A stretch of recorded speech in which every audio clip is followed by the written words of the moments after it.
Olha, após derrotas no Congresso, o governo Lula abriu os cofres públicos para tentar atrair apoio. Nesta terça e quarta-feira, por exemplo, o presidente liberou mais de R$1 bilhão em emendas parlamentares. Além desta quantia, Lula deve mandar mais R$9 bilhões para o parlamento. Como antecipado pelo jornalismo da Jovem Pan, o Planalto vinha sendo criticado, inclusive por seus próprios aliados, por não cumprir com acordos firmados com os congressistas. A quantia distribuída nos 2 dias representa quase 70% de todo o montante distribuído desde o início do governo. E essa notícia é destaque lá no site da Jovem Pan, tá no ar para você, já estava mais cedo. Você viu primeiro lá no site da Jovem Pan, www.jovempan.com.br. Em 2 dias, Lula libera R$1,1 bilhão em verbas para parlamentares após derrota no Congresso. Grana tá rolando solta, hein, pra ver? Nossa, o Lula, ele tá reeditando vários programas, né, de sucesso, né, como o Topa Tudo por Dinheiro, do Silvio Santos, né, ele faz, também tem Pegadinha, tem Câmera Escondida, só que no caso do Planalto é filmagem escondida. Ele inovou do Silvio Santos. Enquanto o Silvio Santos tem a câmera escondida, ele esconde a filmagem. Agora é a hora da nova edição do Topa Tudo por Dinheiro. Aí é isso que eu devo ter falado isso ontem, porque isso me gera um nojo tão grande, porque a hipocrisia é algo que me irrita, não me assusta, porque em se tratando de Lula, a gente sabe que só vem coisa assim, mas o que me irrita é, ontem o Orlando Silva, que infelizmente não é o cantor, ele dizia que é inadmissível o Telegram colocar o Congresso de joelhos. Eu vou repetir o que eu disse ontem. Quando o Lula libera R$1,1 bilhão para que os parlamentares votem de acordo com aquilo que o governo deseja, eu me pergunto, eu gostaria de perguntar para o Orlando Silva, aliás, que foi ele que falou, quando o Telegram, quando o Google publicam coisas para pressionar o parlamento, a lisura, a lianeza, a nobreza do nobre parlamentar brasileiro, sua reputação ilibada, sua ficha translúcida. Eu queria perguntar pro Orlando Silva, já que o Telegram, uma empresa de troca de mensagem, por que escreveu um texto dizendo o que acha? Palavras. Verba volet, a palavra voa. Mas em Brasil são as verbas que voam, né? É verba volet em latim, as palavras voam. Mas a verba do Lula que fica. Se isso deixou você de joelho, o Lula liberar 1,1 bilhão, ele está deixando como? Frango assado, de ladinho, papai e mamãe, de 4, ou alguma outra posição do Kama Sutra. Porque o Orlando Silva, com a mesma fúria que ele se dirigiu ao Telegram para dizer que estavam deixando o Congresso, os parlamentares de joelho por causa de uma mensagem, 1,1 bilhão te deixa em qual posição, querido? Você pode me explicar? Carro alegórico, não sei, me explica. Eu quero saber qual é a posição que você fica vendo 1,1 bilhão. E outra coisa também, eu queria ver muito o Poder Judiciário agir com a mesma dureza, com o mesmo rigor contra Luiz Inácio Lula da Silva. Afinal, medidas duras e ao arrepio da lei foram tomadas contra uma empresa privada que, por palavras, quis pressionar os parlamentares, a Câmara de Deputados. Agora, com dinheiro é muito mais grave, senhor ministro. Que medidas o senhor vai tomar?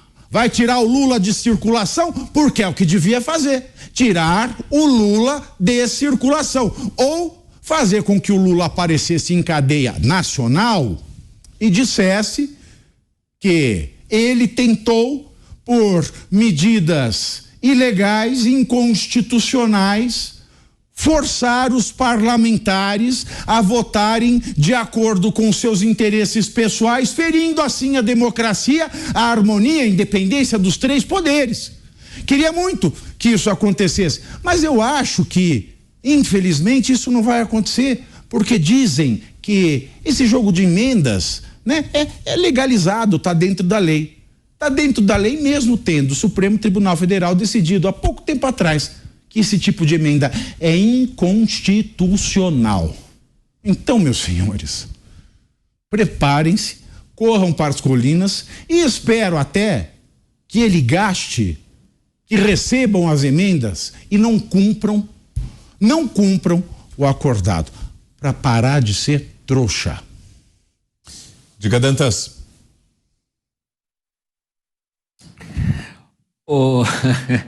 Olha só, a gente já viu isso acontecer algumas vezes aqui em Brasília. Um presidente fraco, um presidente que não tem apoio popular, não tem apoio no Congresso, ele só tem dois destinos. Ou ele abre o seu governo para essas forças políticas, e a gente está falando ali do Centrão, ou ele cai. Então, assim, eu já disse aqui, até o fim do ano, ou o Lula está no colo do Lira ou está sentado no chão, sem a cadeira presidencial. Por quê? Porque esse desespero, imagina, é um recorde de liberação de emendas. O desespero está flagrante. O governo não tem articulação política. O Congresso, já explicamos outras vezes aqui, o Congresso nunca esteve tão empoderado. O Congresso está fortíssimo e emparedou o governo. Um governo que não soube articular politicamente a sua base, não soube dialogar. E aí eu estou falando de interlocução, escolheu os interlocutores errados. Posso mencionar aqui o exemplo do União Brasil. Falou com quem não deveria, com quem não tinha o poder de controlar a bancada. O que está acontecendo agora? O União Brasil está colocando o governo na parede e é um partido que tem o poder de decidir, ele é um fiel da balança em votações. E olha que nem começamos, estamos aí com 5 meses de governo, não votamos nada de importante, o que também é um reflexo da debilidade do atual governo Lula. Então, esse 1 bilhão é pouco que ainda vai ser pago. Por quê? Porque esse Congresso ainda vai extrair muito do governo, vai extrair tudo, vai sugar todo o sangue que puder, vai sugar todo o sumo que puder, vai mastigar esse bagaço e vai cuspir fora. Vai continuar, Mota, essa resistência do Congresso Nacional que, como falou o Dantas, está emparedando o governo? Será que o Congresso vai resistir a esse despejo de dinheiro? Vai manter a conduta que tem adotado, Mota? Olha, segundo a opinião de alguns analistas, essa distribuição de recursos teria como objetivo acalmar a base e construir um cenário de estabilidade. E aí eu pergunto ao nosso espectador, você ficou mais calmo depois de saber que R$1 bilhão do seu dinheiro, do dinheiro dos nossos impostos, foram distribuídos em 2 dias? Que tipo de estabilidade um gesto como esse consegue construir? Dizem que com esse dinheiro o governo está tentando se recuperar de 2 derrotas que ele teria sofrido. Uma é o adiamento do PL 2630, o PL da mordaça, PL da censura, e a outra seria a derrota daquela modificação que o governo tentou fazer no marco do saneamento, uma mutilação na lei feita através de decreto que está sendo desfeita pelo Congresso através de um decreto legislativo. Mas eu acho que talvez seja uma questão de perspectiva. Esses 2 eventos não foram derrotas do governo. Esses 2 eventos foram vitórias da democracia. Foram vitórias de um Congresso consciente da responsabilidade que tem. E isso, meus amigos, não há dinheiro que pague. Agora, Pavi, e a reação de veículos de imprensa, de políticos, que até pouco tempo condenavam essa prática quando era usada pelo governo Jair Bolsonaro, né, que apostava na liberação de emendas para melhorar a situação no Congresso Nacional. Você acha que tem havido uma contradição entre os críticos que apareceram na gestão Jair Bolsonaro, eles estão com uma postura diferente agora? Vitor Brown, se a gente for olhar as contradições de muita gente na imprensa, a gente vai ficar falando aqui até às 11 da noite hoje. A começar com emissoras que eram lavajatistas, comemoraram a ausência de Lula e depois apoiaram Lula para presidente, e comentaristas políticos de muita importância que em 14 anos de governo do PT, nesses 14 anos não teve um só dia em que o governo prestasse, e hoje Lula virou o salvador da democracia. Então eu não sei te dizer se não for contradição. Só pode ser contradição, só pode ter sido algo muito pessoal, né? Um trauma pessoal coletivo, se é que isso é possível. Porque de outra maneira eu me recuso a pensar que não é uma contradição. Eu me recuso a pensar que não é uma coisa além da contradição, porque o que eu não quero, não aceito e não admito que pensem é que pessoas que mudam de opinião assim são venais. Não admito. Não admito pensar na venalidade das pessoas. Eu sou um entusiasta da presunção de inocência, e se o orçamento secreto era a coisa mais nefasta, doentia, autoritária, era a coisa mais imbecil politicamente, era uma medida suicida antes, bons motivos devem haver para que eles tenham mudado de ideia, é claro. Eu só não descobri quais são. Mas eu reconheço, eu tenho um probleminha de cognição. Eu ainda não consegui perceber, mas eu vou perceber ainda. Pois é, né? Tava lembrando aqui também, Nantas, da própria Simone Tebet, né? Da então senadora, então candidata, que durante a campanha falou que era o maior esquema de corrupção da terra, as emendas de relator. Agora é ministra do governo Lula, a quem ela atacou pelo envolvimento em escândalos de corrupção no passado também. Tá uma situação um pouco constrangedora, não, Dantas?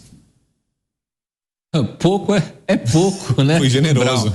Mais constrangedor que aquela jeans dela, a calça jeans. É muito constrangedor. Olha, a Simone Tebet, ela acho que ela decepcionou os seus eleitores.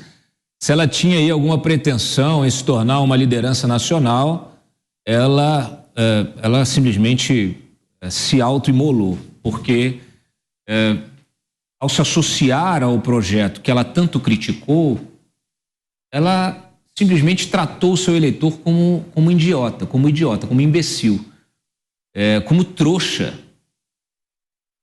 Veja, a única coisa que você pode cobrar de uma autoridade pública é a coerência. Você pode até discordar dela, mas se ela é coerente na defesa das suas bandeiras ao longo da vida, respeita-se.